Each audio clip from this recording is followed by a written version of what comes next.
is Iman Abu Asi with Pal Auda's Mothers Committee. Give it up for Iman! Thank you all for coming here today. I'm speaking to you today not as an activist, but as a Palestinian mother. As mothers, we know the meaning of sacrifice. We know the weight of carrying both pain and strength in the same breath. We know what it means to raise children with love in our hearts and fear at the edges of it all. But in Gaza, this experience is 1,000 times fold.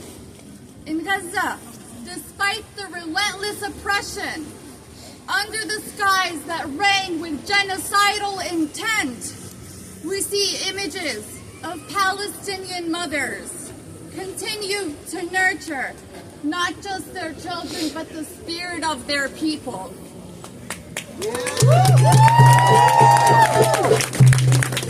Being a Palestinian mother means teaching resilience to our children. It means explaining to our children why their cousins live scattered all over the world in the diaspora, fil ghurba, yet reminding them that our hearts are connected. It means teaching them that our identity is not defined by suffering, but by our unbreakable will, our resilience, and our connection to the land. It means teaching our children that to exist as Palestinians is an act of resistance, and that freedom is their birthright. Today, we stand as witnesses to the people of Gaza, who remain steadfast in their courage, in a place where humanity's resilience is tested time and time again. We stand as witnesses to the victory of the resistance and celebrate the liberation of our political prisoners, whose freedom to the unyielding strength of our people. Today, we are reminded that we will never be erased. Our identity will continue to reverberate, and our stories will never be silent. Exactly, Smile. To my fellow mothers here today and to everyone else, we are the backbone of our community. And we plant the seeds of intergenerational resilience and resistance. Because settler colonialism is not an event that ends with a ceasefire. Alright, it's not an event that ends with a ceasefire. It's an oppressive structure that aims to erase us, but we will not be erased. So when we share the stories from our grandparents and our great-grandparents, we are ensuring that our narrative continues to keep living on. Our truth, the truth, lives on.